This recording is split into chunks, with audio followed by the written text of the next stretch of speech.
हरे कृष्ण प्रभु जी। ഓം നമോ ഭഗവതേ വാസുദേവായ. ഓം നമോ ഭഗവതേ വാസുദേവായ. ഓം നമോ ഭഗവതേ വാസുദേവായ. ശ്ലോകമഞ്ച്. വന്ദേ ചൈതന്യകൃഷ്ണസ്യ ബാല്യലീലാം മനോഹരാം ലൗകികം അഭീത്വാം സചേഷ്ടയാ വലിതാന്തരാം. വിവർത്തനം ഭാവാർത്ഥം ശ്രീല പ്രഭുപാദ് കി ജയ്. സാക്ഷാൽ ഭഗവാൻ കൃഷ്ണൻ തന്നെയായ ശ്രീ ചൈതന്യ മഹാപ്രഭുവിന്റെ മനോഹരമായ ബാല്യലീലകളെ ഞാൻ സാദരം നമിക്കുന്നു. ആ ലീലകൾ ഒരു സാധാരണ ബാലന്റേതുപോലെ തോന്നുമെങ്കിലും അവ പരമ ദിവ്യോത്തമ പുരുഷനായ ഭഗവാന്റെ നാനാവിധ ലീലകളായി മനസ്സിലാക്കേണ്ടതാണ്. ഭാവാർത്ഥം. ഈ പ്രസ്താവന ഭഗവത്ഗീതയിൽ 9:11 താഴെ പറയും പോലെ സ്ഥിരീകരിച്ചിരിക്കുന്നു. അവജാനന്തി മാമൂഢ മാനുഷ്യം ധനുമാശ്രിതം പരംഭാവമജാനന്തോ മമ ഭൂതമഹേശ്വരം. ഞാൻ മനുഷ്യരൂപത്തിൽ അവതരിക്കുമ്പോൾ മൂഢന്മാർ എന്നെ നിന്ദിക്കുന്നു. എന്റെ അതീന്ദ്രിയ പ്രകൃതവും എല്ലാറ്റിനും മേലുള്ള അതീശത്വവും അവരറിയുന്നില്ല. പരമദിവ്യോത്തമ പുരുഷനായ ഭഗവാൻ അവിടുത്തെ ലീലകൾ നിർവഹിക്കുന്നതിന് ഈ ലോകത്തിൽ അല്ലെങ്കിൽ ഈ വിശ്വപ്രപഞ്ചത്തിലെ മറ്റേതെങ്കിലും ലോകത്തിലൊരു സാധാരണ മനുഷ്യനായോ ഒരു മനുഷ്യ ശിശുവായോ ആവിർഭവിക്കുന്നു. എങ്കിലും അവിടുന്ന് അപ്പോഴും പരമോന്നതനായ ഭഗവാൻ എന്ന തന്റെ പരമാധികാരം അതേപോലെ നിലനിർത്തുന്നു. ഭഗവാൻ കൃഷ്ണൻ ഒരു മനുഷ്യ ശിശുവായാണ് പ്രത്യക്ഷപ്പെട്ടത്. പക്ഷേ അവിടുത്തെ അസാധാരണങ്ങളായ കർമ്മങ്ങളെല്ലാം, ബാല്യകാല ലീലകൾ പോലും അസുരയായ പൂതനയെ വധിച്ചതും ഗോവർദ്ധനഗിരി ഉയർത്തിയതും പോലുള്ളവ ഒരു സാധാരണ കുട്ടിയുടെ ചെയ്തികളായിരുന്നില്ല. അതുപോലെ ഈ അധ്യായത്തിൽ വിവരിക്കാൻ പോകുന്ന ചൈതന്യ ലീലകൾ ഒരു ചെറിയ ബാലകന്റെ പ്രവർത്തികളായി തോന്നിച്ചേക്കാമെങ്കിലും അവയെല്ലാം ഒരു സാധാരണ ബാലന് ചെയ്യാൻ കഴിയാത്ത അസാധാരണ ലീലകളായിരുന്നു. ഹരേ കൃഷ്ണ. തുടർന്ന് വായിക്കണോ അതോ? ഹരേ കൃഷ്ണ. ആരെങ്കിലും വായിക്കുന്നുണ്ടെങ്കിൽ ഗ്യാപ്പില്ലാണ്ട് വായിച്ചത് നല്ലതായിരുന്നു. അടുത്ത ഹരേ ആളോടെ ഹരേ ഹരേ തുടങ്ങും. കൃഷ്ണ പ്രഭു. ഹരേ കൃഷ്ണ. വായിക്കണം മാതാജി. മാതാജി വായിച്ചു. മാതാജി വായിച്ചിട്ടേ വായിച്ചു. ഹരേ കൃഷ്ണ. ശ്ലോകം 6. ശ്രീല പ്രഭുവാദി കി ജയ്, ഗുരുദേവ് കി ജയ്. ശ്ലോകം 6. ബാല്യലീലായാകെ പ്രഭുര ഉത്ഥാനശയന പിതാമാതായ ദേഖായില ചിഹ്ന ചരണ. വിവർത്തനം അനുഭവാർത്ഥം.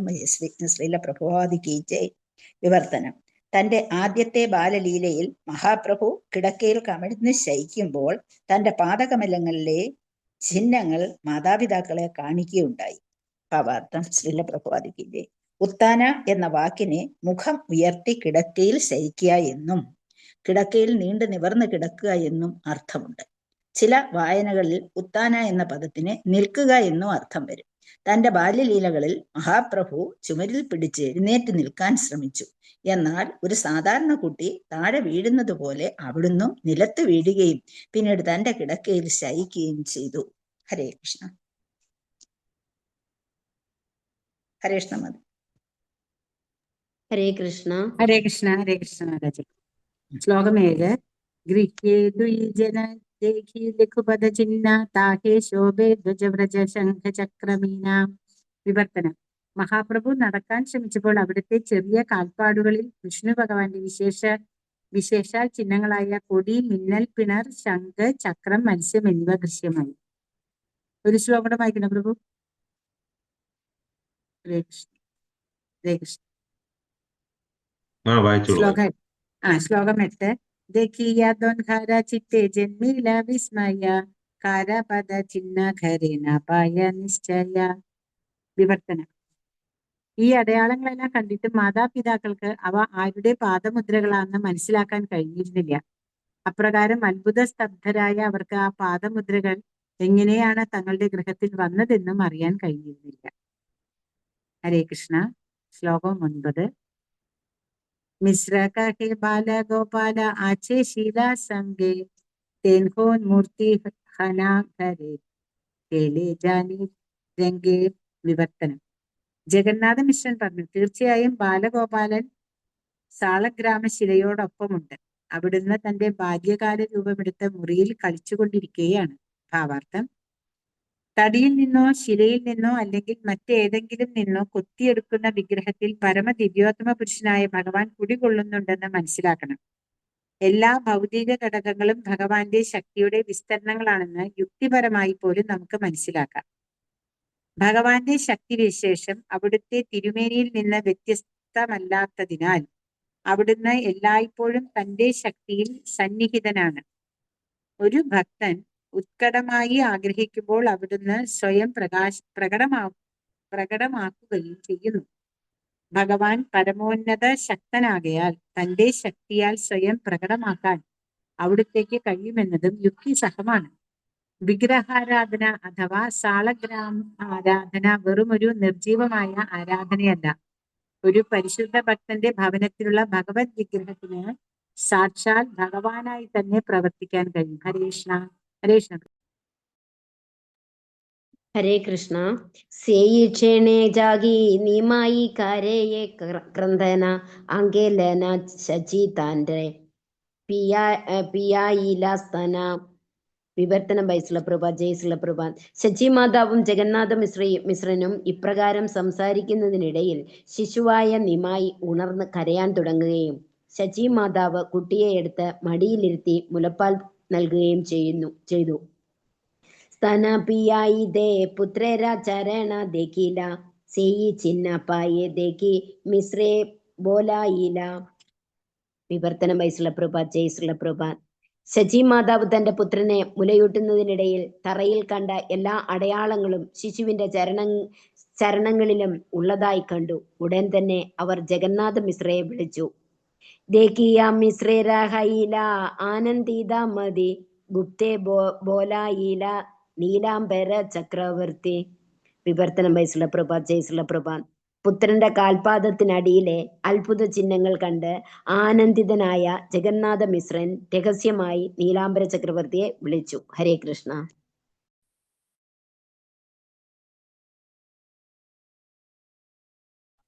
ഹരേ കൃഷ്ണ. അടുത്ത ആള് ആരെങ്കിലും? അജിതാമാത, ഹരേ കൃഷ്ണ. മായമാതാജി. ഓക്കെ. ഹരേ കൃഷ്ണ. ശ്ലോകം 13. ചിന്നदेखि ചക്രവർത്തി ബലനെ ഹാസിയ ലഗ്നം ഗണി പൂർവേ ആമി രാഖിയ ലിഖിയ. വിവർത്തനം ശിലപ്രഭുവാദിക്ക് ജയ്. ആ അടയാളങ്ങൾ കണ്ടപ്പോൾ നീലാംബര ചക്രവർത്തി മന്ദഹാസത്തോടെ പറഞ്ഞു, ഞാൻ മുമ്പേ ഇതെല്ലാം ജ്യോതിശാസ്ത്ര കണക്കുകൂട്ടലിലൂടെ ദർശിക്കുകയും എഴുതി സൂക്ഷിക്കുകയും ചെയ്തിട്ടുണ്ട്. ശ്ലോകം 14. ബത്രിശ ലക്ഷണ മഹാപുരുഷഭൂഷണ ഏയി ശിശു അംഗേ ദേഖി സേ സബലക്ഷണ.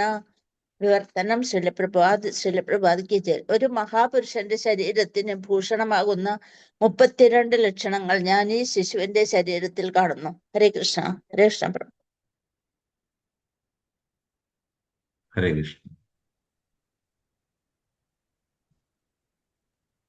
ശ്ലോകം 15. ആരാ വായിക്കുന്നത്? വായിച്ചോളൂ പ്രഭു. രാധാരഞ്ജൻ പ്രഭു. ഹരിബോൾ. ഹരിബോൾ വായിച്ചോളൂ. ശരി, അതാണ് വായിക്കാം. ശ്ലോകം 15. പഞ്ചദീർഘ പഞ്ചസൂക്ഷ്മ സപ്തരക്ത ഷഡ്ഉന്നത ത്രിഹൃസ്വ പൃഥുഗംഭീര താത്രിശല്ലക്ഷണേ മഹാൻ. വർത്തനം. ഒരു മഹാവ്യക്തിക്ക് 32 ശരീര ലക്ഷണങ്ങളുണ്ട്. അദ്ദേഹത്തിന്റെ 5 ശരീരഭാഗങ്ങൾ വലുതായിരിക്കും, 5 സൂക്ഷ്മവും, 7 ചുവന്നതും, 6 ഉയർന്നതും, 3 ചെറുതും, 3 വിശാലവും, 3 ഗംഭീരവുമായിരിക്കും. ഹരേ കൃഷ്ണ.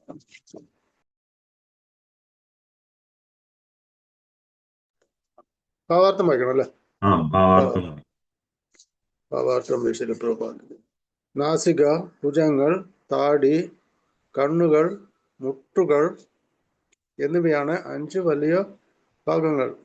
ത്വക്ക്, വിരൽത്തുമ്പുകൾ, പല്ലുകൾ, ശരീരത്തിലെയും ശിരസിലെയും രോമങ്ങൾ എന്നിവയാണ് 5 സൂക്ഷ്മഭാഗങ്ങൾ.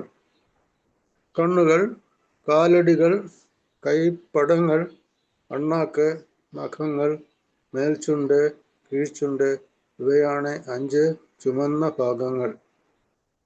6 ഉയർന്ന ഭാഗങ്ങൾ നെഞ്ച്, തോളുകൾ, നഖങ്ങൾ, നാസിക, അരക്കെട്ട്, വായ് എന്നിവയാണ്. 3 ചെറിയ ഭാഗങ്ങൾ കഴുത്ത്, തുടകൾ, പുരുഷലിംഗം എന്നിവയാണ്. 3 വിശാലമായ ഭാഗങ്ങൾ അരക്കെട്ടും നെറ്റിയും നെഞ്ചും. 3 ഗംഭീര ഭാഗങ്ങൾ നാഭി, ശബ്ദം, അസ്തിത്വം എന്നിവയാണ്. ഒരു മഹാവ്യക്തിത്വത്തിന്റെ ലക്ഷണങ്ങൾ ഇവയാണ്. സാമുദ്രിക ലക്ഷണങ്ങളിൽ നിന്നുള്ള ഒരു ഉദ്ധരണിയാണ് ഇത്. ഹരേ കൃഷ്ണ. ശ്ലോകം 16. നാരായണേരെ ചിഹ്നയുക്ത ശ്രീഹസ്ത ചരണ യേ ശിശു സർവലോകേ കരിബേ താരണ. ഈ ശിശുവിന് ഉള്ളം കൈകളിലും കാലടികളിലും ഭഗവാൻ നാരായണന്റെ എല്ലാ അടയാളങ്ങളും ഉണ്ട്. മൂലകങ്ങളെയും മോചിപ്പിക്കാൻ ഇവന് കഴിയും. 3 ലോകങ്ങളെയും മോചിപ്പിക്കാൻ കഴിയും. അല്ലെ, മൂവലോകങ്ങൾ. എന്താ അവിടെ തെറ്റുണ്ടോ പ്രഭു? മൂലകങ്ങളിലാണ് പ്രഭു. 3 ഉലകങ്ങൾ. മൂലകങ്ങളെയും തെറ്റാന്ന് പറയാൻ കൂടെ മൂലകങ്ങൾ മാറ്റി നീക്കമുള്ള ഇതാണ്, ചിഹ്നമാണ്. മൂലകങ്ങളെയും മോചിപ്പിക്കാൻ ഇവന് കഴിയും. ഏതകരിബേ വൈഷ്ണവ ധർമ്മേരെ പ്രചാര ഇഹാഹൈത്തേ ഹബേദോയി കുലരെ നിസ്താര. ഈ ശിശു വൈഷ്ണവധർമ്മം പ്രചരിപ്പിക്കുകയും മാതാപിതാക്കളെ, കുടുംബങ്ങളെ മോചിപ്പിക്കുകയും ചെയ്യും. ഭാവാർത്ഥം ശ്രീല പ്രഭുപാദ് കി ജയ്. നാരായണനോ അവിടുത്തെ യഥാർത്ഥ പ്രതിനിധിക്കോ മാത്രമേ വൈഷ്ണവധർമ്മം അഥവാ ഭഗവത് ഭക്തി പ്രചരിപ്പിക്കാൻ കഴിയൂ. ഒരു വൈഷ്ണവൻ ജനിക്കുമ്പോൾ അവൻ തന്റെ മാതാവിന്റെയും പിതാവിന്റെയും കുടുംബങ്ങളെ മോചിപ്പിക്കുന്നു. ശ്ലോകം 18. മഹോത്സവ കരേ സഭ ബോളഹ ബ്രാഹ്മണ ആജിദിന ബാല കരിബ നാമകരണ.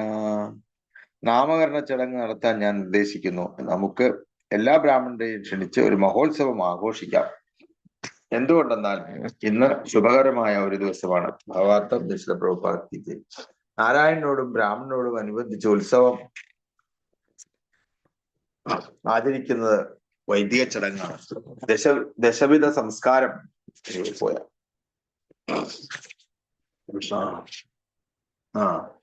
പോയിട്ടില്ല. ദശവിധ സംസ്കാരം എന്നറിയപ്പെടുന്ന പരിശുദ്ധീകരണ പ്രക്രിയയുടെ ഭാഗമായി കുട്ടിക്ക് ഒരു നാമം നൽകുന്നു. നാമകരണ ചടങ്ങ് നടക്കുന്ന ദിവസം നാരായണനെ പൂജിക്കുകയും ബ്രാഹ്മണർക്ക് പ്രസാദ വിതരണം നടത്തുകയും ചെയ്യുന്നത് വഴി ഉത്സവം ആചരിക്കണം. കുട്ടിയുടെ പാദപത്മങ്ങളിൽ അടയാളങ്ങളിൽ നിന്ന് നിമായി ഒരു സാധാരണ ശിശുവല്ലെന്ന് മറിച്ച് നാരായണന്റെ ഒരു അവതാരമാണെന്നും മനസ്സിലാക്കിയ നീലാംബര ചക്രവർത്തിയെയും ശചിമാതാവും ജഗന്നാഥ് മിശ്രയും ശുഭദിനമായിരുന്ന അന്ന് തന്നെ നാമകരണ ചടങ്ങിനായി ഉത്സവം കൊണ്ടാടാൻ തീരുമാനിച്ചു. ശാരീരിക ലക്ഷണങ്ങൾ, പ്രവർത്തനങ്ങൾ, ശാസ്ത്ര പ്രവചനം എന്നിവയിൽ നിന്നും ഒരു അവതാരത്തെ എങ്ങനെയാണ് തിട്ടപ്പെടുത്തേണ്ടതെന്ന് നമുക്ക് ഇവിടെ കാണാൻ കഴിയും. ഒരു വ്യക്തിയെ ഈശ്വരന്റെ ഒരു അവതാരമായി അംഗീകരിക്കേണ്ടത് വസ്തുതാപരമായ തെളിവിലൂടെയാകണം. തന്നിഷ്ടത്താലോ അല്ലെങ്കിൽ മൂഢന്മാരുടെയും തെമാടികളുടെയും വോട്ടുകൾ കൊണ്ടോ ആകരുത്. ചൈതന്യ മഹാപ്രഭുവിന്റെ അവതാരകാലം മുതൽ തന്നെ ബംഗാളിൽ ധാരാളം കപട അവതാരങ്ങൾ ഉണ്ടായിരുന്നു. പക്ഷേ ശ്രീ ചൈതന്യ മഹാപ്രഭു ഭഗവാൻ കൃഷ്ണന്റെ ഒരു അവതാരമായി അംഗീകരിക്കപ്പെട്ടത് ജനസമ്മതിയുടെ അടിസ്ഥാനത്തിലായിരുന്നില്ലെന്നും ശാസ്ത്രങ്ങളിൽ നിന്ന് സത്യസന്ധമായ യഥാർത്ഥ പണ്ഡിതന്മാരിൽ നിന്നും ലഭിച്ച തെളിവുകളുടെ അടിസ്ഥാനത്തിലായിരുന്നുവെന്നും മനസ്സിലാക്കാൻ നിഷ്പക്ഷനും ഏതൊരു വ്യക്തിക്കും സാധിക്കും. ശ്രീ ചൈതന്യ മഹാപ്രഭുവിനെ ഭഗവാന്റെ ഒരു അവതാരമായി അംഗീകരിച്ചത് വെറും സാധാരണ മനുഷ്യരായിരുന്നില്ല. ആരംഭത്തിൽ അവിടുത്തെ വ്യക്തിത്വം നീലാംബര ചക്രവർത്തിയെ പോലുള്ള പണ്ഡിതന്മാരിൽ തൃപ്തിപ്പെടുത്തിയിരുന്നു. പിന്നീട് അദ്ദേഹത്തിന്റെ എല്ലാ പ്രവർത്തനങ്ങളും ഷഡ്ഗോസ്വാമിമാരാലും പ്രത്യേകിച്ച് ജീവഗോസ്വാമിയായാലും രൂപഗോസ്വാമിയായാലും മറ്റനേകം പണ്ഡിതന്മാരായാലും അടിസ്ഥിതമായി സ്വീകരിക്കപ്പെടുകയും ചെയ്തിരുന്നു. ഈശ്വരന്റെ ഒരു അവതാരം ജീവിതത്തിന്റെ പ്രാരംഭം മുതൽ അവതാരം തന്നെയാണ്. ഒരുവന് ധ്യാനത്തിലൂടെയൊന്നും ദൈവത്തിന്റെ ഒരു അവതാരമാകാൻ കഴിയില്ല. അത്തരം കപടാവതാരങ്ങൾ വിഡ്ഢികൾക്കും തെമ്മാടികൾക്കും ഉള്ളതാണ്, വിവേകശാലികളായ ജനങ്ങൾക്കുള്ളതല്ല. ഹരേ കൃഷ്ണ. ഹരേ കൃഷ്ണ പ്രഭു. ഹരേ കൃഷ്ണ. ബുക്കുള്ള അടുത്ത ആരെങ്കിലും? ഹരേ ഹരേ കൃഷ്ണ. കൃഷ്ണ. വായിച്ചോളൂ. വായിക്കും. വായിക്കും മാതാജി. ഹരേ കൃഷ്ണ. പ്രഭു വായിച്ചോ, ഞാൻ പ്രഭു എടുത്തോളാം. വായിച്ചോളൂ, എന്നിട്ട് മാതാജി വായിക്കട്ടെ. അപ്പം രണ്ടുപേരായല്ലോ. ഹരേ കൃഷ്ണ. ശ്ലോകം 19. സർവലോകേര കരിബൈകാൻ ധാരണ പോഷണ വിശ്വംഭര നാമയികാര യൈത കാരണ. വിവർത്തനം. ഭാവിയിൽ ഈ കുട്ടി സർവ്വലോകങ്ങളെയും സംരക്ഷിക്കുകയും പോഷിപ്പിക്കുകയും ചെയ്യും. ഇക്കാരണത്താൽ ഇവന് വിശ്വംഭരൻ എന്ന നാമം നൽകാം. ഭാവാർത്ഥം. ശ്രീല പ്രഭുപാദ്. പണ്ട് നാരായണൻ വരാഹരൂപം കൊണ്ട് ഭൂമിയെ സംരക്ഷിച്ചതുപോലെ ചൈതന്യ മഹാപ്രഭു തന്റെ ജന്മം കൊണ്ട് മാത്രം സമഗ്ര ലോകത്തെയും ശാന്തപൂർണമാക്കിയെന്ന് ചൈതന്യ ഭാഗവതം സ്ഥിരീകരിക്കുന്നു. ഈ കലിയുഗത്തിൽ ലോകത്തെ സംരക്ഷിക്കുകയും പരിപാലിക്കുകയും ചെയ്യുന്നതിനാൽ ചൈതന്യ മഹാപ്രഭു വിശ്വംഭരൻ എന്ന് അറിയപ്പെടുന്നു.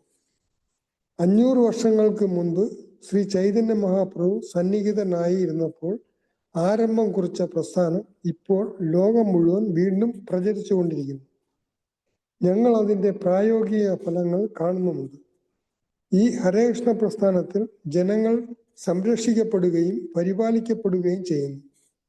പാശ്ചാത്യ യുവജനങ്ങൾ അടങ്ങുന്ന ആയിരക്കണക്കിന് അനുയായികൾ ഈ ഹരേകൃഷ്ണ പ്രസ്ഥാനത്തിൽ പങ്കാളികളാകുന്നു.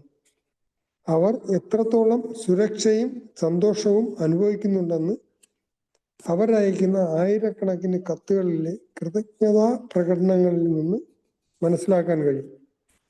വിശ്വംഭരൻ എന്ന നാമം അഥർവവേദ സംഹിതയിലും പരാമർശിച്ചിട്ടുണ്ട്. വിശ്വംഭര വിശ്വനമ പരസാപാഹി സ്വാഹ. വിശ്വംഭരൻ എന്നത് സമഗ്ര ലോകത്തെയും പോഷിപ്പിക്കുന്നവൻ എന്നർത്ഥമാണ്. ശ്ലോകം 20. ശുനി സജീമി സേരമനെ ആനന്ദ ബാടില ബ്രാഹ്മണി ആനി മഹോത്സവ കൈല. വിവർത്തനം. നീലാംബര ചക്രവർത്തിയുടെ പ്രവചനം ശ്രവിച്ച സജി മാതാവും ജഗന്നാഥ മിശ്രനും എല്ലാ ബ്രാഹ്മണരെയും ഭാര്യസമേതം ക്ഷണിച്ചു വരുത്തി സന്തോഷപൂർവ്വം നാമകരണ മഹോത്സവം ആചരിച്ചു. ഭാവാർത്ഥം. ശ്രീല പ്രഭുപാദ്. ജന്മദിനങ്ങൾ, വിവാഹങ്ങൾ, നാമകരണങ്ങൾ, വിദ്യാരംഭം തുടങ്ങിയ എല്ലാ ഉത്സവങ്ങൾക്കും ബ്രാഹ്മണരെ പ്രത്യേകം ക്ഷണിച്ച് ആചരിക്കുന്നത് വൈദിക സമ്പ്രദായമാണ്. എല്ലാ ഉത്സവങ്ങളിലും ആദ്യം ബ്രാഹ്മണർക്ക് ഭക്ഷണം നൽകുകയും സംതൃപ്തരായി കഴിയുമ്പോൾ വേദമന്ത്രങ്ങളോ ഹരേകൃഷ്ണ മഹാമന്ത്രമോ കീർത്തനം ചെയ്ത് അവർ ആ ഉത്സവത്തെ ആശീർവദിക്കുകയും ചെയ്യും. ശ്ലോകം 21. തബേ കഥാദിന പ്രഭുര ജാനു ചംക്രമണ നാനാ ചമത്കാര തഥാ കരായില ദർശന. വിവർത്തനം. ഏതാനും ദിവസങ്ങൾക്ക് ശേഷം മഹാപ്രഭു കാലുമുട്ടുകളിൽ ഇഴഞ്ഞു തുടങ്ങുകയും പല അത്ഭുത പ്രവൃത്തികളും പ്രദർശിപ്പിക്കുകയും ചെയ്തു. ഭാവാർത്ഥം. ശ്രീല പ്രഭുപാദ്. ഒരു ദിവസം മഹാപ്രഭു കാൽമുട്ടുകളിൽ ഇഴയുമ്പോൾ അവിടുത്തെ അരമണി അതിമധുരമായി കിളങ്ങുകയുണ്ടായി. അപ്പോൾ ഒരു സർപ്പം മഹാപ്രഭുവിന്റെ മുറ്റത്തേക്ക് ഇഴഞ്ഞു വരികയും മഹാപ്രഭു ശിശുസഹജമായ കൗതുകത്തോടെ അതിനെ പിടികൂടുകയും ചെയ്തതായി ചൈതന്യ ഭാഗവതത്തിൽ വിവരിച്ചിട്ടുണ്ട്. സർപ്പം തൽക്ഷണം ഭഗവാനെ ചുറ്റി വരുന്നു. ശിശുവായ ഭഗവാൻ അപ്പോൾ സർപ്പത്തിനു മേൽ ശയിക്കുകയും സർപ്പം കുറെ കഴിഞ്ഞപ്പോൾ ഭഗവാനെ വിട്ടു പോവുകയും ചെയ്തത്രേ. തുറന്ന് വായിക്കുക. അങ്ങനെ. ഹരേ കൃഷ്ണ.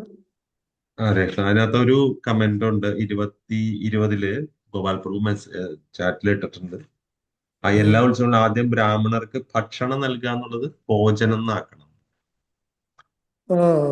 ഭക്ഷണം എന്നുള്ളത് അത് അത് അവരുടെ DBT കറക്ഷനിൽ വരും.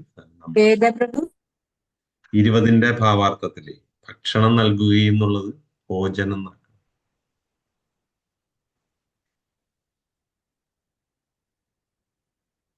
എല്ലാ ഉത്സവങ്ങളിലും ആദ്യം ബ്രാഹ്മണർക്ക് ഭക്ഷണം നൽകുക, ഭോജനം ആ നൽകുക. ഭക്ഷണം എന്നുള്ളതിനെ ഭോജനം എന്നാക്കുക.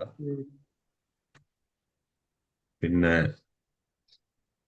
അടുത്ത ആരാ വായിക്കുന്നത്? അത് കഴിഞ്ഞിട്ട് നമുക്ക് വേണമെങ്കിൽ ഒന്ന് ബ്രേക്ക് എടുത്ത് എന്തെങ്കിലും ഡിസ്കസ് ചെയ്യാം. കൃഷ്ണ ഒരു ശ്ലോകം വായിക്കട്ടെ പ്രഭു? ശരി. ഹരേ കൃഷ്ണ. ശ്ലോകം 22. ചന്ദനേര ചലേ ബലായില ഹരി നമ നാരി സഭ ഹരി ബലെ ഹാസ്യ ഗൗരധാമ. വിവർത്തനം. മഹാപ്രഭു കരയുന്നതായി നടിച്ച് എല്ലാ സ്ത്രീകളെയും ഹരിനാമം ഉച്ചരിപ്പിക്കുകയും അവർ ഹരിനാമം ചൊല്ലുമ്പോൾ അവിടുന്ന് പുഞ്ചിരിക്കുകയും ചെയ്തു. ഭാവാർത്ഥം ബൈ ശ്രീല പ്രഭാത് കി ജയ്. ചൈതന്യ ഭാഗവതത്തിൽ ഈ ലീല ഇപ്രകാരം വിവരിച്ചിരിക്കുന്നു. മഹാപ്രഭു തന്റെ സുന്ദര നയനങ്ങളിൽ നിന്നും അശ്രുക്കൾ പൊഴിക്കുമായിരുന്നു. പക്ഷേ ഹരേ കൃഷ്ണ മഹാമന്ത്രം കേട്ടാലുടൻ അവിടുന്ന് കരച്ചിൽ നിർത്തുമായിരുന്നു. അവിടുന്ന് കരയുകയും ഹരിനാമം കേട്ടാലുടൻ കരച്ചിൽ നിർത്തുകയും ചെയ്യുന്ന കേളി കണ്ടുപിടിച്ച സ്ത്രീകൾ ഭഗവാന്റെ കരച്ചിൽ ഹരിനാമം ജപിക്കാനുള്ള സൂചനയായി കണക്കിലെടുത്തു. അപ്രകാരം അതൊരു പതിവായി. ഭഗവാൻ കരഞ്ഞാലുടൻ സ്ത്രീകൾ കൈകൊട്ടി ഹരേ കൃഷ്ണ മഹാമന്ത്രം കീർത്തനം ചെയ്യാൻ ആരംഭിക്കും. ഇപ്രകാരം അയൽ വീടുകളിലെ സ്ത്രീകളെല്ലാം ശചി മാതാവിന്റെ വീട്ടിൽ സമ്മേളിക്കുകയും 24 മണിക്കൂറും സങ്കീർത്തനം ചെയ്യുകയും ചെയ്തു. സ്ത്രീകൾ ഹരേ കൃഷ്ണ മഹാമന്ത്രം കീർത്തനം തുടരുന്നിടത്തോളം അവിടുന്ന് കരയുമായിരുന്നില്ല. പകരം അവരെ നോക്കി സന്തോഷപൂർവ്വം ചിരിക്കുമായിരുന്നു. ഹരേ കൃഷ്ണ. ഹരേ കൃഷ്ണ. ഇതുവരെ വായിച്ചതിനെ വെച്ചിട്ട് എന്തെങ്കിലും ഡിസ്കഷൻ? നരോത്തം പ്രഭു. നമ്മൾ ഇന്ന് 5ാമത്തെ ശ്ലോകം തുടങ്ങി 22 വരെ വായിച്ചു. വായിച്ചവരും കേട്ടവരും എന്തെങ്കിലും കമന്റ്സ്? ഒരു മിനിറ്റ് ഞാൻ നോക്കട്ടെ കേട്ടോ.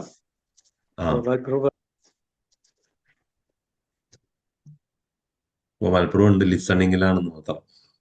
പ്രഭു കേൾക്കുന്നുണ്ട്. വേറെ ആർക്കും പറയാം കേട്ടോ, എന്തെങ്കിലും ഇതിന് ആഡ് ചെയ്ത് പറയാം, അല്ലെങ്കിൽ സപ്പോർട്ട് ചെയ്യാം. ഒരുപാട് കാര്യങ്ങൾ നമ്മൾ വായിച്ചു. കുറെ കാര്യങ്ങളുണ്ട്. മഹാരാജിനൊപ്പം വണ്ടിയിലായിരിക്കും. അവിടെ ഉണ്ടല്ലോ പ്രഭുവിന്റെ അടുത്ത്. ഇവിടുന്ന് പോയി, രാവിലെ പോയി. ഓക്കെ.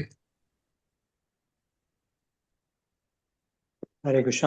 ആദ്യത്തെ അഞ്ചാമത്തേല് പറയുന്നത് തന്നെ നമ്മൾ ഭഗവത്ഗീതയിൽ വായിച്ചിട്ടുണ്ട്. അപജാനന്തി മാമൂഢ മാനുഷ്യം ധനുമാശ്രിതം പരംഭാവം ആനന്ദം മമഭൂതം ആയുഷ്. അത് നമുക്ക് സ്വതവേ നമുക്ക് മനസ്സിലാക്കാവുന്ന കാര്യങ്ങൾ. അങ്ങനെ ഈ ഭൗതിക ലോകത്തെ എങ്ങനെ കൃഷ്ണ ഭഗവാന്റെ കാര്യങ്ങൾ പറയുമ്പോൾ ഓരോരുത്തരും അതിനെ പുച്ഛിച്ച് തള്ളും. നമുക്ക് തന്നെ അനുഭവമുള്ള കാര്യങ്ങളാണ്. ഇതൊക്കെ വെറും പാഴ്വാക്കാണ്, വെറുതെ സമയം പാഴാക്കലാണ്. അന്നേരം കൊണ്ട് വേറെ എന്തെങ്കിലും ജോലി ചെയ്തെങ്കിൽ അങ്ങനെങ്കിലും ഗുണം ഉണ്ടാവുന്നു. പക്ഷെ അവരിതിന്റെ അന്തസത്ത മനസ്സിലാക്കാണ്ട് സംസാരിക്കുന്നതാണ്. അവർക്കൊരിക്കലും ഭഗവാനെ മനസ്സിലാക്കാൻ അവരെ കൊണ്ട് സാധിക്കില്ല എന്ന്. ഇതിനു മുമ്പത്തെ ഒരു ശ്ലോകത്തിൽ പറയുന്നത് ചന്ദ്രൻ അല്ല, സൂര്യനെ മേഘം കവർ ചെയ്ത് കഴിഞ്ഞാല് ആ സൂര്യൻ എന്തെങ്കിലും ചെയ്യാം, മേഘത്തിനെ മാറ്റാനുള്ള കഴിവ് അദ്ദേഹത്തിനുണ്ട്. അത് സൂര്യൻ ആ മേഘത്തിനെ മാറ്റുമ്പോൾ അപ്പോൾ സാധാരണക്കാർക്ക് സൂര്യനെ കാണാൻ സാധിക്കും. എന്നുപോലെ ശ്രീകൃഷ്ണ ഭഗവാനെ മറയ്ക്കാനായിട്ട് പല കാരണങ്ങളും ഉണ്ടാവും. പക്ഷെ അതൊക്കെ മാറ്റാനായിട്ട് തീർച്ചയായിട്ടും ഭഗവാൻ തന്നെ സാധിക്കും. ഭഗവാൻ അതിനുള്ള ആ മായ അവിടുന്ന് മാറ്റി ഭഗവാൻ തന്നെ നമുക്ക് പ്രത്യക്ഷമാവും എന്നാ പറയുന്നത്. പക്ഷെ അത് പറയുന്നത് എന്താണെന്ന് വെച്ച് കഴിഞ്ഞാൽ, ഇങ്ങനെ വിശ്വാസമില്ലാത്തവർക്ക് എന്ന് വെച്ച് കഴിഞ്ഞാൽ ഈ അന്ധന്മാരായ അവർക്ക് ഒരിക്കലും ഭഗവാനെ കാണാൻ സാധിക്കില്ല എന്ന് പറയണം. അതിന്റെ ഒരു ഉദാഹരണമാണ് ഇവിടെ കാണിച്ചത്. ഭഗവാനെ മനസ്സിലാക്കാൻ മറ്റുള്ളവർക്ക് കഴിയില്ല. കാരണം ഇത് തന്നെയാണ്, അവര് അന്ധകാരത്തിലായതുകൊണ്ട് അവർക്ക് അവരുടെ മുമ്പിൽ ഭഗവാൻ ഒരിക്കലും പ്രകടമാവില്ല എന്നുള്ള തെളിവാണ്. അതേപോലെ തന്നെ മഹാപ്രഭു കിടക്കയിൽ കിടക്കുമ്പോ കാലുപൊക്കി അച്ഛനും അമ്മയ്ക്കും കാല് കാണിച്ചു കൊടുക്കുകയല്ല ചെയ്തത്. കമന്ന് കിടന്നപ്പോ അച്ഛനും അമ്മയും കാല് കാണുകയാണ് ചെയ്തത്. കാരണം എന്താ വെച്ച് കഴിഞ്ഞാൽ കാല് കാണിച്ചു കൊടുക്കാന്ന് പറഞ്ഞാൽ അതൊരു വേറെ ഒരു അർത്ഥത്തിലാവും. അദ്ദേഹം കമന്ന് കിടന്നു കഴിഞ്ഞപ്പോൾ ഇവർക്കെല്ലാം കാണാൻ സാധിച്ചു. അതും ഒരു ലീല തന്നെയാണ്. തീർച്ചയായിട്ടും അതൊരു ഒരു സങ്കല്പത്തിൽ ഉണ്ടായ കാര്യമല്ല എന്ന് നമ്മൾ മനസ്സിലാക്കണം. അതേപോലെ നടക്കുമ്പോ കാലിന്റെ കാൽപാദത്തിന്റെ അടയാളങ്ങള് ഭൂമിയിൽ കാണുക, അതൊക്കെ ഒരു എന്താ പറയാ, ഒരു നിമിത്തം മാത്രമാണ്. മറ്റുള്ളവർ മനസ്സിലാക്കാൻ വേണ്ടിയിട്ട് ഓരോന്ന് അദ്ദേഹം കാണിക്കുകയാണ്. ഇന്ന കാര്യങ്ങളുണ്ട്, അതിൽ നിന്ന് നമ്മൾ മനസ്സിലാക്കിയെടുക്കണം. പക്ഷെ നമ്മൾ അതിന് വേറൊരു തരത്തിൽ വ്യാഖ്യാനം ചെയ്ത് കഴിഞ്ഞാൽ തീർച്ചയായിട്ടും നമുക്ക് ഭഗവാനെ അറിയാൻ സാധിക്കില്ല എന്നുള്ളതാണ്. അതേപോലെ വേറെന്താണ്,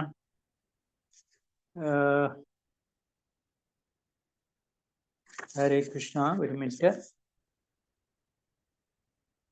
അപ്പൊ ഈ അടയാളങ്ങളൊക്കെ നീലാംബര ചക്രവർത്തി നേരത്തെ തന്നെ മനസ്സിലാക്കി അദ്ദേഹം കുറിച്ചു വെച്ചിട്ടുണ്ടെന്നാണ് പറയണത്.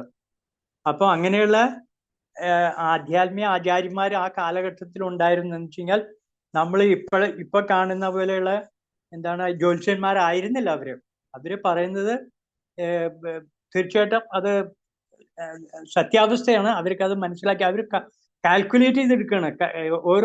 ഓരോ കാരണങ്ങളും കണ്ട് അതിന് ചില നിബന്ധനകളും നിയമങ്ങളും ഉണ്ട്. അതനുസരിച്ച് അവര് നമ്മൾ എന്താണ് പറയുക, ജാതകം കുറിക്കുന്ന പോലെ അവർക്ക് അത് കുറിച്ചു വയ്ക്കാൻ അവർക്ക് എന്നുള്ളതാണ്. പിന്നെ ഇനി അടുത്ത ആരൊക്കെ എന്തെങ്കിലും പറയാണെങ്കിൽ പറയാം. ഹരേ കൃഷ്ണ. 13 മുതൽ എന്തെങ്കിലും പറയുകയാണെങ്കിൽ പറയാം. ഹരേ കൃഷ്ണ. ഗോപാൽ പ്രഭു ഒരു ക്വസ്റ്റ്യൻ ചോദിച്ചിട്ടുണ്ട്. ചോദ്യം വന്നിട്ടുണ്ട്, ചൈതന്യ മഹാപ്രഭുവിന്റെ പാദങ്ങളിൽ എത്ര ചിഹ്നങ്ങൾ ഉണ്ടെന്ന് ഗോപാൽ പ്രഭു ചോദിച്ചു. ഏഴാമത്തെ ശ്ലോകത്തിലുണ്ട്. ഇതിൽ പറഞ്ഞിട്ടുണ്ടായിരുന്നല്ലോ 32 7 മുഴുവനുണ്ട്. കൊടി, മിന്നൽ, പിണർ, ശംഖ്, ചക്രം, മത്സ്യം. അതിന്റെ എണ്ണം അതിൽ കൊടുത്തിട്ടുണ്ടല്ലോ അല്ലെ? ഇത് തന്നെയല്ലേ, വേറെ ഉണ്ടോ? ഇത് വിശേഷാൽ ചിഹ്നങ്ങള്, വിശേഷാൽ ചിഹ്നം. ബാക്കിയുണ്ട്. അതെ, മൊത്തത്തിലുള്ള എണ്ണമാണ് ചോദിക്കുന്നത്. 32 വായിച്ചു തോന്നണോ? 32 അത് ശരീരത്തിലുള്ളതാണ്. ശരീരത്തിൽ, അതെ അതെ. കാലുമേ 18 എങ്ങാണ്ടാന്ന് തോന്നുന്നു. എനിക്ക് ശരിക്കും ഓർമ്മയില്ല. 18 ഓർമ്മ വരുന്നില്ല. ഭഗവാന്റെ പാദത്തിൽ 12 അല്ലേ? അപ്പൊ 12. 12, 6, 18 തോന്നുന്നു. അങ്ങനെ എന്നാ എനിക്ക് തോന്നുന്നു. 2 കാൽമയും കൂടി കൂടിയിട്ട് അങ്ങനെയാണ് എന്റെ ഓർമ്മ. ഇത് 7 ഇതിനകത്തുണ്ട്. 7ാമത്തെ ശ്ലോകത്തിൽ 7 ഉണ്ട്. 5 അല്ലേ? കൊടി, മിന്നൽ, പിണർ. മിന്നൽ, പിണർ 1, കൊടി, മിന്നൽ, 2. കൊടി 1, മിന്നൽ, പിണർ 2. ശംഖ് 3, ചക്രം 4, മത്സ്യം 5. 5 ഇനിയുണ്ട്. ബാക്കിയുള്ളത് കണ്ടുപിടിക്കണം. വരും ശ്ലോകങ്ങളിൽ കാണാം.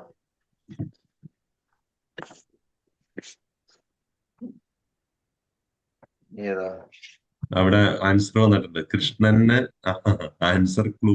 Krishnan 19, Chaitanya Mahaprabhu question mark. കൃഷ്ണന്റെ പാദത്തിൽ 19 എണ്ണം ഉണ്ട്. 19. ചൈതന്യ മഹാപ്രഭുവിന്റെ പാദത്തിൽ എത്ര എന്നാണ് ചോദ്യം. 19 തന്നെ ആയിരിക്കും. അത് ഒട്ടും കുറയാൻ സാധ്യതയില്ല. ഹോംവർക്കാണത്. ഹോംവർക്കായിട്ട് വന്നിട്ടുണ്ട്. നമുക്ക് നോക്കാം. നാളെ വരുമ്പോ എല്ലാവരും ആൻസർ കൊണ്ടുവന്നാൽ മതി. നമ്മൾ എവിടെയോ വായിച്ചിട്ടുണ്ട്, ഞാൻ ഓർമ്മ നിൽക്കണില്ല. വായിച്ചതായിട്ട് ഓർമ്മയുണ്ട്. അപ്പൊ ഇതിന്റെ കുറച്ചുകൂടി കഴിയുമ്പോൾ ഇതിൽ തന്നെ വരും. നോക്കാം.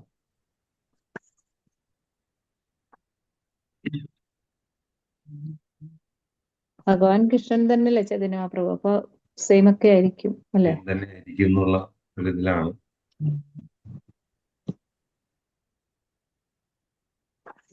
ഹരേ കൃഷ്ണ. 32 ലക്ഷണങ്ങൾ ഞാൻ ഈ ശിശുവിന്റെ ശരീരത്തിൽ കാണുന്നു എന്ന് നീലാംബര ചക്രവർത്തി പറയും. 32. അത് ശരീരത്തിലെ ലക്ഷണങ്ങൾ. ഇവിടെ ചോദിക്കുന്നത് പാദത്തിലെ ചിഹ്നങ്ങളാണ്. ശരീരത്തിന്റെ ലക്ഷണങ്ങളാണത്. ഇത് 32 ശരിയാ. ഇത് പാദത്തിന്റെ അടിയിലുള്ള പാദത്തിന്റെ അടിയിലെ മാത്രം. ഓ, ഹരേ കൃഷ്ണ. ആണ് 19 ഭഗവാൻ ശ്രീകൃഷ്ണനുണ്ട്. പക്ഷേ ഇനി നമുക്ക് മുന്നോട്ട് നീങ്ങാം. അത് ചിന്തയിലിരിക്കട്ടെ, കിട്ടുമ്പം ചെയ്യാം. പിന്നെ ഒരു കാര്യം കൂടി നരത്തം പ്രഭു പറഞ്ഞതിൽ കണ്ടിന്യൂ, അതിന്റെ ഇടയിൽ തന്നെ 9 എടുത്തു പറയുന്നുണ്ട്. തടിയിൽ നിന്നോ ശിലയിൽ നിന്നോ അല്ലെങ്കിൽ മറ്റേതിലെങ്കിലും നിന്നോ കുത്തിയിരുന്ന വിഗ്രഹത്തിൽ പരമദൈവത്തെ പുരുഷ ഭഗവാൻ കുടികൊണ്ടുണ്ടെന്ന് മനസ്സിലാക്കുക. ജയനാഥകൃഷ്ണൻ പറയുന്ന ഒരു കാര്യം ഇവിടെ പറയുന്നു.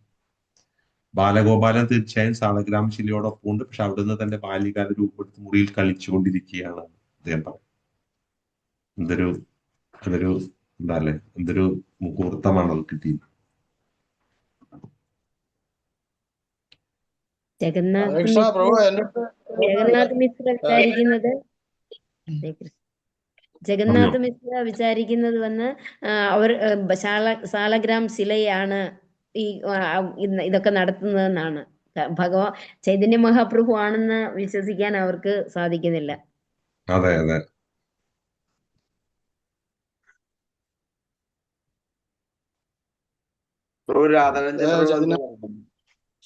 ചൈതന്യ മഹാപ്രഭുവിന്റെ പാദം കാണണമെങ്കിൽ കണ്ടോളൂ, ഞാനിത് കാണിക്കുന്നുണ്ട്. ഇതിനകത്ത് സായിബാബയുണ്ട്. ഒന്നുകൂടെ കാണിക്കും. എങ്ങനെ എന്ത് പൊസിഷൻ വെക്കണം? ഞാൻ ഇത് വലിയ ഫോട്ടോ കുറച്ചുകൂടി മേലോട്ട് എത്ര ചിഹ്നങ്ങളുണ്ടെന്ന് കാണാൻ പറ്റുന്നില്ല.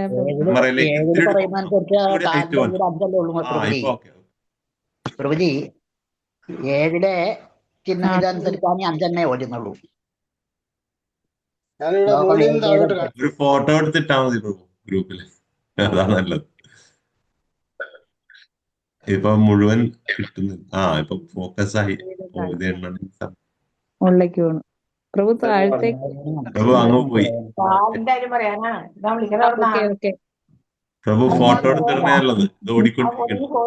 പാലിന്റെ ആരും വന്നിന്നാ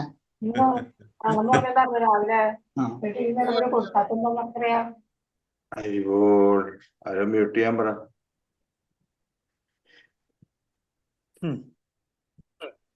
കാണുന്നുണ്ടോ? കാണുന്നുണ്ട്. പക്ഷെ ഇത് ഓടിക്കൊണ്ടിരിക്കുക പ്രഭു. അത് പ്രഭു ഒരു ഫോട്ടോ എടുത്തിട്ടാണല്ലോ. ഞാനത് മൂവി ചെയ്യുന്നതാണ് നിങ്ങൾ കാണാൻ വേണ്ടിയത്. ഫുള്ള് ഉണ്ടല്ലോ. താമര പൊടി ഒക്കെ തന്നെ പറയാം. മറിഞ്ഞുപോയി. ചക്രം മൂവ് ചെയ്യാതെ പിടിക്കുന്ന പ്രഭു നല്ലത്. അപ്പൊ വേഗം കാണാൻ പറ്റും. എളുപ്പം ഫോട്ടോ എടുത്ത് ഇടണം. ഫോട്ടോ ആണ് നല്ലത്. ഫോട്ടോ എടുത്ത് ഇടൂ പ്രഭു. ഹരേ കൃഷ്ണ. അതുവരെ വെയിറ്റ് ചെയ്യാം ഞങ്ങള്. അടുത്ത വേറെന്തെങ്കിലും ഇതിനെ കുറിച്ച് ഫോട്ടോ എടുത്ത് ഇടുക നല്ലത്. പിന്നെ ഒരു കാര്യം നമ്മൾ ഈ വായിച്ചതിൽ വന്നത് ഹരേ കൃഷ്ണ മഹാമന്ത്രം ചൊല്ലാനുള്ള അല്ലെ കരച്ചില് ആയിട്ട് ബന്ധപ്പെട്ട് അതൊരു നരോത്തം പ്രഭു അല്ലെ പ്രഭു അതാണോ പറയാൻ തുടങ്ങിയത്? വലിയൊരു ലീലയാണ് അത്, എല്ലാവരെ കൊണ്ട് നാമം ജപിപ്പിക്കാൻ. അതെ, നല്ല കാര്യമാണത്. അല്ല, അദ്ദേഹം വന്നതും അതിനു വേണ്ടിയിട്ടാണല്ലോ. നാരായണനുള്ള എല്ലാ അടയാളങ്ങളും ഭഗവാനും ഉണ്ടെന്ന് ഇവിടെ 16-ാമത്തെ ശ്ലോകത്തിൽ പറയുന്നുണ്ട്. എവിടെ? 16-ാമത്തെ ശ്ലോകത്തിൽ പറയുന്നുണ്ട്, ഈ ശിശുവിന് ഉള്ള കൈകളിലും കാലുകളിലും ഭഗവാൻ നാരായണന്റെ എല്ലാ അടയാളങ്ങളും ഉണ്ട്. ഉലകുകളെയും മോചിപ്പിക്കുവാൻ ഇവന് കഴിയും. 19 തന്നെയായിരിക്കും. ഫോട്ടോ വരട്ടെ. ഫോട്ടോ ഞാൻ എങ്ങനെ ഷെയർ ചെയ്യും? എനിക്ക് ഗ്രൂപ്പിൽ ഫോട്ടോ എടുത്ത് ഈ വാട്സപ്പ് ഗ്രൂപ്പിൽ ഇട്ടാൽ മതി പ്രഭു. കുഴപ്പമില്ല, പിന്നെ ഇട്ടാലും മതി പ്രഭു. ഇനിയിപ്പം ചെയ്യണ്ട, സമയം പോലെ. ഗ്രൂപ്പ് ഇടാൻ പറ്റുമോ? അതോ അഡ്മിനുള്ളിലാണോ ഗ്രൂപ്പ്? ഇതേ ലിങ്കിൽ ഇട്ടാ മതി. ഈ വാട്സാപ്പിലെ ഫോട്ടോ കൊടുത്താൽ മതി. ശ്രീകൃഷ്ണ പ്രഭു ക്വസ്റ്റ്യൻ ചോദിക്കുന്നുണ്ട്.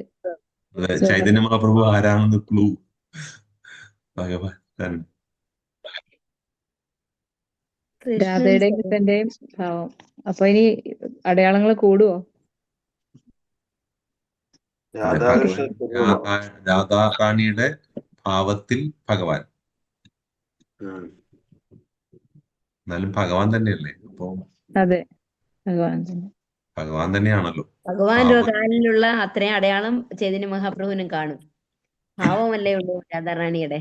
ഭഗവാൻ കൃഷ്ണൻ ചൈതന്യ മഹാപ്രഭു. രാധാകൃഷ്ണ സ്വരൂപം. ഇപ്പൊ 19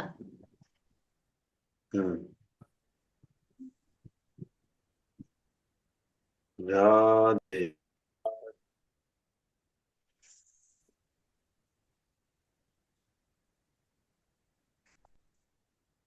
പത്തൊമ്പതിൽ ഉറപ്പിക്കുകയാണോ എല്ലാവരും?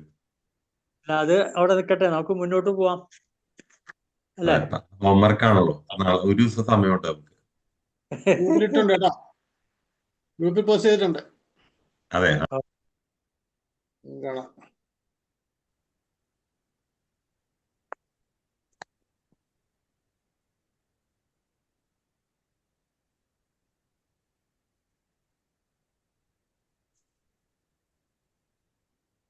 വന്നില്ലല്ലോ.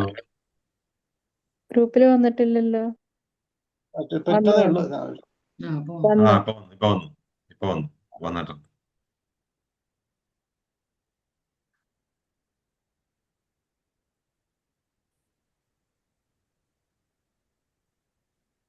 ഹരേ കൃഷ്ണ. എനിക്കത് കാണാനുള്ള ദിവ്യദൃഷ്ടി ഇല്ല പ്രഭു, കാണുന്നില്ല ഞാൻ. വന്നിട്ടുണ്ട് ഗ്രൂപ്പില്.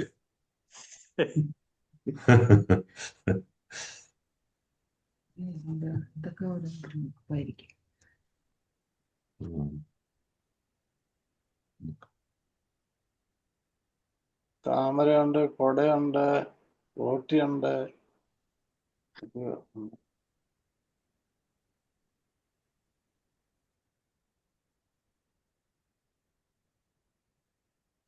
എണ്ണി നോക്കാം. 1 2 3 4 6 1 7 8 9 10 11 12 13 18 9 20 21 കാണുന്നുണ്ട് ഇതിനകത്ത്.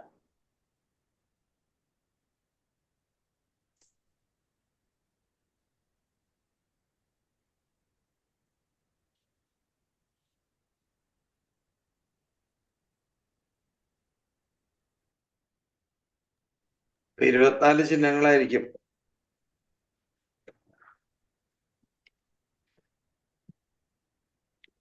ഹരേ കൃഷ്ണ. കേൾക്കുന്നില്ലേ? കേട്ടു പ്രഭു. 24 പ്രഭു പറഞ്ഞു. നമുക്കിപ്പോ 2 ഉത്തരവുണ്ട്, 19 ഉണ്ട്, 24 ഉണ്ട്. നോക്കാം. അടുത്ത ശ്ലോകത്തില് എന്താ പറയണേ? ഉത്താനപാതനായിട്ട് ബന്ധമുണ്ട്. ഉത്താനപാതൻ മുഖമുയർത്തി കിടക്കയിൽ ശയിക്കുമ്പോഴാണ് ബാല്യൻ മഹാപ്രഭു സാധാരണ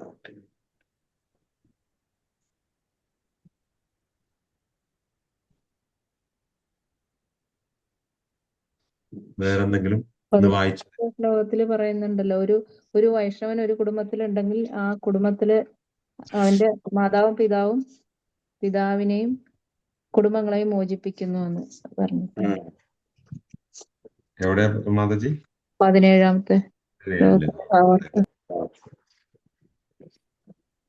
നാരായണനോ അവിടുത്തെ യഥാർത്ഥ പ്രതിനിധിക്കോ മാത്രമേ വൈഷ്ണവ ധർമ്മ അഥവാ ഭഗവത് ഭക്തി പ്രചരിപ്പിക്കാൻ കഴിയൂ. ഒരു വൈഷ്ണവൻ ജനിക്കുമ്പോൾ അവൻ തന്റെ മാതാവിന്റെയും പിതാവിന്റെയും കുടുംബങ്ങളെ മോചിപ്പിക്കുന്നു. പ്രഭു അത് പറയുന്നത് 7 ജന്മം അപ്പുറം 7 ജന്മം ഇപ്പുറം എന്നാ പറയുന്നത്. അതെ.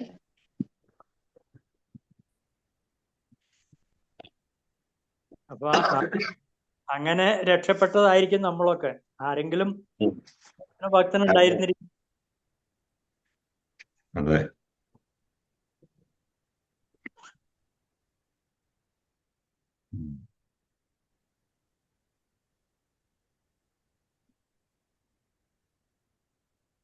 എത്രയൊക്കെയായാലും പണ്ടൊന്നും കാപട്യം ഉണ്ടായിരുന്നില്ല ആർക്കും, അല്ലേ അല്ലേ പ്രഭു?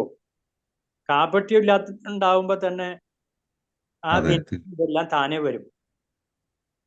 ഇപ്പോഴാണ് ഇന്ന് കാപട്യം കൂടിയെന്ന് മാത്രമല്ല പ്രഭു, ഇന്ന് ആദ്യം തുടക്കത്തിൽ പറഞ്ഞ പോലെ ഇങ്ങനെയുള്ള കാര്യങ്ങളിൽ ഒരു വിശ്വാസം എല്ലാം ഭൗതികമായിട്ടെല്ലാം അങ്ങനെ കാണുന്നതേ വിശ്വസിക്കൂ എന്നുള്ളത് കൊണ്ട് ഇങ്ങനെയുള്ള കാര്യങ്ങൾ പോലും അല്ലെ നമുക്കിപ്പോ ഇങ്ങനെ വരുന്നതുകൊണ്ട് വിശ്വാസം നമുക്ക് വരുന്നു. പക്ഷെ ഇല്ലെങ്കിൽ ഒരു വ്യക്തിക്ക് ഇത് വിശ്വാസം വരുന്നില്ലല്ലോ. മെജോറിറ്റിക്ക് വിശ്വാസം ഇല്ല. കാരണം അവര് ഭൗതികമായുള്ള ഇതൊക്കെ നടക്കണ കാര്യമാണോ എന്നുള്ള മട്ടിൽ അല്ലേ ചോദിക്കുന്നത്. അപ്പൊ അതൊരു നമ്മൾക്കൊരു നമ്മുടെ ചിന്തയിൽ അത് പെടുന്നില്ല എന്നുണ്ടെങ്കിൽ ഉടനെ അത് വിശ്വസിക്കില്ല എന്നുള്ള രീതിയിലാണ് വരുന്നത്. ഇപ്പൊ ശാസ്ത്രത്തിലൂടെ നമുക്കിത് മനസ്സിലാവുന്നു, ആചാര്യന്മാരിലൂടെ മനസ്സിലാവുന്നു, പ്രഭാതത്തിലൂടെ മനസ്സിലാവുന്നു. അപ്പോൾ അത് മനസ്സിലാക്കാൻ സാധിക്കുന്നു. പക്ഷെ അതുപോലും ഒരു ഗ്രൂപ്പ് ആൾക്കാരിലേക്ക് എത്തുമ്പോൾ അത് അവര് അക്സെപ്റ്റ് ചെയ്യുന്നില്ലല്ലോ. ശരിക്കും പറഞ്ഞാൽ ഇവരെ എല്ലാവരെയും ജഗന്നാഥപുരി കൊണ്ട് നിർത്തണം, എന്നിട്ട് അവിടുത്തെ അത്ഭുതങ്ങളൊന്ന് കാണിച്ചു കൊടുക്കണം, അപ്പോഴെങ്കിലും അവര് വിശ്വസിക്കായിരിക്കും. അതിനും എന്തെങ്കിലും പറയും.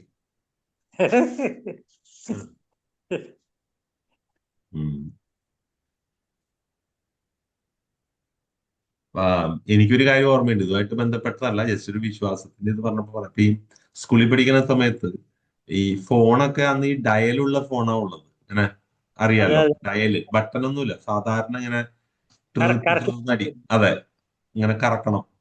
അപ്പോ അതും പല വീടുകളിലും അവിടെ ഇവിടെയൊക്കെ ഉള്ളൂ ഫോണൊക്കെ. അപ്പോ ടീച്ചർ ക്ലാസ്സിൽ പറഞ്ഞു, കുറെ കാലം കഴിയുമ്പോൾ സയൻസ് ടീച്ചർ പറഞ്ഞു നമുക്ക് കണ്ട് സംസാരിക്കുന്ന ഫോൺ വരുന്നു. അപ്പോ ക്ലാസ്സിൽ കുട്ടികൾ പറഞ്ഞു, എന്താണ് ടീച്ചർ ഇങ്ങനെ പറയണേ, നമ്മൾ പറയില്ലേ തള്ളുന്നു എന്നൊക്കെ പറയില്ലേ, നുണ പറയണേ. അതായത് ഇങ്ങനെയൊക്കെ അതായത് നമുക്ക് ഒരിക്കലും കുട്ടികളായ ഞങ്ങളെ സംബന്ധിച്ചാണ് ഫോൺ എന്ന് പറയുമ്പോൾ നമ്മുടെ മനസ്സിൽ ഒരു കറുത്ത വലിയൊരു സാധനത്തിൽ ഇങ്ങനെ കുറെ ഡയല, ഇതിലെവിടെ ആരെ എങ്ങനെ കാണാൻ. ഇപ്പൊ കണ്ട് സംസാരിക്കുന്ന ഫോൺ എന്നൊക്കെ പറയുന്നത് നടക്കണ കാര്യമില്ല, വെറുതെ ഇങ്ങനെ ഓരോന്ന് പറയാന്ന് പറഞ്ഞ് നമ്മളന്ന് ചിരിച്ചിട്ടുണ്ട്. ഇപ്പൊ ആലോചിക്കുമ്പോ അതിനുശേഷം കുറെ വർഷങ്ങൾക്ക് ശേഷം മൊബൈൽ കണ്ടുപിടിക്കുകയും നമുക്കിപ്പോ സാധിക്കുമ്പോൾ അത് സാധ്യമായി എന്ന് പറയുന്ന പോലെ ചില കാര്യങ്ങൾ നമ്മളെ ഒരു ചിന്തയിൽ അല്ലെങ്കിൽ നമ്മുടെ ആ പരിധിയിൽ അത് വരുന്നില്ലെങ്കിൽ നമ്മൾ അതിനെ ഉടനെ വിശ്വസിക്കില്ല എന്നുള്ളൊരു ഇതിലാണ്. അതുപോലെ തന്നെയാണ് ഈ കാര്യങ്ങളെല്ലാം. ഇവിടെ വളരെ കൃത്യമായിട്ടാണ് എഴുതിയിരിക്കുന്നത്. അവർ ആ കുട്ടിയുടെ കാലിലെ ഇത് കണ്ടിട്ട് അവർ അത്ഭുതപ്പെടുന്നു, ഉടനെ തന്നെ അറിയുന്ന ആളെ വിളിക്കുന്നു, അത് മനസ്സിലാക്കുന്നു. അപ്പോ അങ്ങനെയുള്ള കാര്യങ്ങളും ഭാഗ്യമാണ് ഇത് വായിക്കാൻ, ഈ വായനയിൽ കയറാൻ സാധിച്ചതെന്നാണ് എന്റെ ഉദ്ദേശം. വേറെ എന്തെങ്കിലും ആഡ് ചെയ്യാനുണ്ടോ? ഇല്ലെങ്കിൽ ഇന്ന് നമ്മൾ എനിക്ക് തോന്നുന്നു 22 ഇന്നത്തെ വായന അവിടെ നിർത്താം.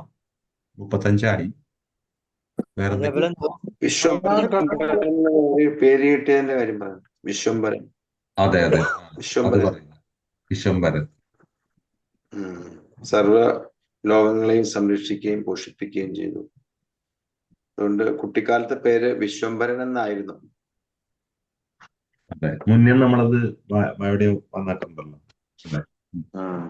അതേപോലെ തന്നെ നാമകരണം ചെയ്യുന്നത് അതിനും വളരെ അർത്ഥവത്തായ ചില കാര്യങ്ങളുണ്ട്. നാമം നമ്മള് പേര് കൊടുക്കുന്നത് ഭഗവാന്റെ പേരുകളായിരിക്കും കൊടുക്കുന്നത്. കാരണം വെച്ച് കഴിഞ്ഞാൽ അത് നമുക്ക് അറിയാവുന്നതാണ്, ഭഗവാനെ അങ്ങനെയെങ്കിലും നമ്മള് വേണ്ടിയിട്ട്. അതേപോലെ മനുഷ്യന്റെ ജീവിതത്തിൽ 16 ചടങ്ങുകൾ ഉണ്ടെന്നാ പറയണത്. ഏതൊക്കെയാന്ന് ചോദിച്ചാൽ എനിക്ക് ഓർമ്മയില്ല. ജനിച്ചു കഴിഞ്ഞാൽ എന്താണ് നാമകരണം, അതിനു മുമ്പ് വേറെ ഏതാണ്ടൊക്കെ ഉണ്ട്. അത് കഴിഞ്ഞാൽ നാമകരണം, ഇതെല്ലാം ഷോഡശ സംസ്കാരം എന്ന് പറഞ്ഞു വരുന്നത്. സംസ്കാരം, നാമകരണം, ചൗളം, ഉപനയനം, ഗർഭധാനമൊക്കെ വരുന്നു, ആവർത്തനം, അങ്ങനെ ആണോ, അങ്ങനെ 16 ചടങ്ങുകൾ. അതിലൊന്നാണ് ഈ നാമകരണം. വിവാഹ സംസ്കാരം തൊട്ട് തുടങ്ങി, പിന്നെ ഗർഭധാനം, പുംസനം, പിന്നെ അത് ഗർഭത്തിന്റെ തന്നെ 2-3-4 അതുണ്ട്. പിന്നെ ജനിച്ചു കഴിഞ്ഞിട്ടുള്ളത്, പിന്നെ ചൂടാകർമ്മം, അങ്ങനെ അത് നമ്മുടെ സംസ്കാരത്തിന്റെ ബുക്കുണ്ട്, ഇഷ്ടമുണ്ട്. മുടിമുറിക്കൽ കർമ്മമുണ്ട്, ചൂടാകർമ്മം അത് 2 ഉണ്ട്.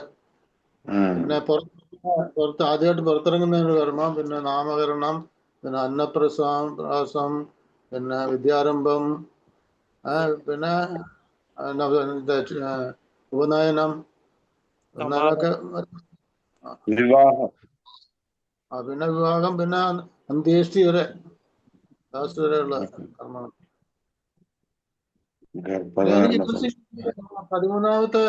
16-ാമത്തെ ശ്ലോകത്തിൽ 15-ാമത്തെ ശ്ലോകത്തിൽ പറഞ്ഞത് നമ്മള് ഇങ്ങനെ ഒരു വിശകലനം കേട്ടിട്ടില്ല അല്ലെ? ഒരു 32 ശരീര ലക്ഷണങ്ങള്.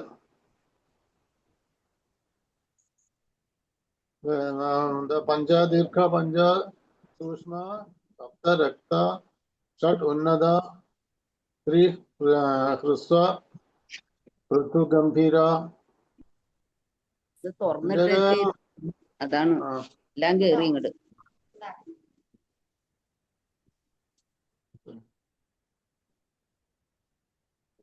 ഒരു കംപ്ലീറ്റ്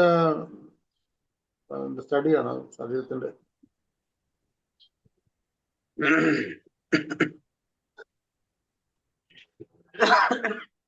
ഹരേ കൃഷ്ണ. ഈ 18-ാമത്തെ ശ്ലോകത്തില് ഒരു വ്യക്തിയെ ഈശ്വരന്റെ അവതാരമായി അംഗീകരിക്കേണ്ടത് എങ്ങനെയെന്ന് പറഞ്ഞിട്ടുണ്ട്.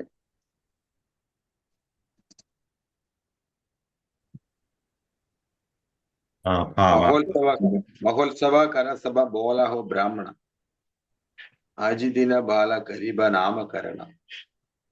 മഹോത്സവമായിട്ട് കൊണ്ടാടുന്നു അല്ലേ? അതല്ലേ? അതിന്റെ ഭാവാർത്ഥത്തില് വിശദീകരിച്ചിട്ടുണ്ട്.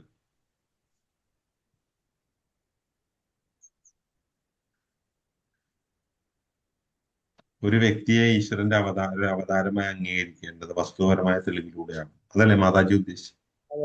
അവതാരം വെറുതെ അവതാരം, ഞാൻ അവതാരം എന്ന് പറഞ്ഞിട്ട് കാര്യമില്ല. അതിന് ചില ലക്ഷണങ്ങൾ ഇവിടെ പറയുന്നുണ്ട്. അതെ, തന്നിഷ്ടത്താലോ അല്ലെങ്കിൽ മൂഢന്മാരുടെയും തെമ്മാടികളുടെയും വോട്ടുകൾ കൊണ്ടോ ആവരുത്. ചൈതന്യ മഹാപ്രഭുവിന്റെ അവതാര കാലം മുതൽ തന്നെ ബംഗാളിൽ ധാരാളം കപട അവതാരങ്ങൾ ഉണ്ടായിരുന്നു. പക്ഷേ ചൈതന്യ മഹാപ്രഭു ഭഗവാൻ കൃഷ്ണന്റെ ഒരു അവതാരമായി അംഗീകരിക്കപ്പെട്ടത് ജനസമ്മതിയുടെ അടിസ്ഥാനത്തിലായിരുന്നില്ലെന്നും ശാസ്ത്രങ്ങളിൽ നിന്ന് സത്യസന്ധമായ യഥാർത്ഥ പണ്ഡിതന്മാരിൽ നിന്നും ലഭിച്ച തെളിവുകളുടെ അടിസ്ഥാനത്തിലായിരുന്നു മനസ്സിലാക്കാൻ നിഷ്പക്ഷനും ഏതൊരു വ്യക്തിക്കും സാധിക്കും.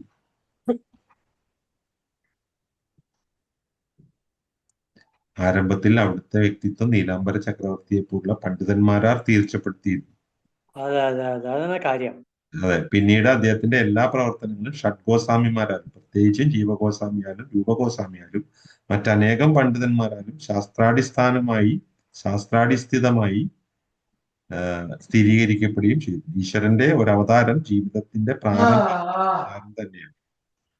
ഒരുവന് ധ്യാനത്തിലൂടെ ഒന്നും ദൈവത്തിന്റെ ഒരു അവതാരമാകാൻ കഴിയില്ല. അത്തരം കപട അവതാരങ്ങൾ വിഡ്ഢികൾക്കും തെമ്മാടികൾക്കും ഉള്ളതാണ്, വിവേകശാലികളായ ജനങ്ങൾക്കുള്ളതല്ല. ഹരേ കൃഷ്ണ. ഹരേ കൃഷ്ണ. നമുക്ക് ഇന്ന് ഇവിടെ നിർത്തിയാലോ? 3:40 കഴിഞ്ഞു. ഒരു ലീല പറയുന്നുണ്ടല്ലോ ഭഗവാൻ അനന്തശയൻ സർപ്പത്തെ വരിഞ്ഞുറ്റി അതിന്റെ മുകളിൽ. എവിടെയാ മാതാജി? 19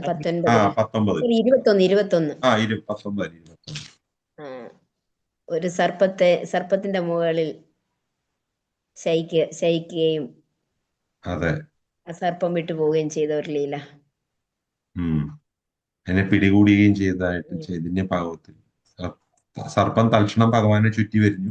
ശിശുവായ ഭഗവാൻ അപ്പോൾ സർപ്പത്തിന് മേൽ ശയിക്കുകയും സർപ്പത്തിന് മേളിൽ ശയിച്ചെന്ന്. അത് കഴിഞ്ഞപ്പോ വിട്ടുപോവുകയും ചെയ്തു. ഭഗവാന്റെ ബാല്യലീലയുണ്ടല്ലോ അത്. അനന്തശയനമായിരിക്കും ചിലപ്പോ അവിടെ ഉദ്ദേശിക്കുന്നത്. അതന്നെ അനന്തശയനം. ഓരോന്ന് ലക്ഷണങ്ങളാണ്. ശ്രീകൃഷ്ണ ഭഗവാന്റെ ബാല്യലീലയിലും അത് കഥ സെയിം കഥയാണ്.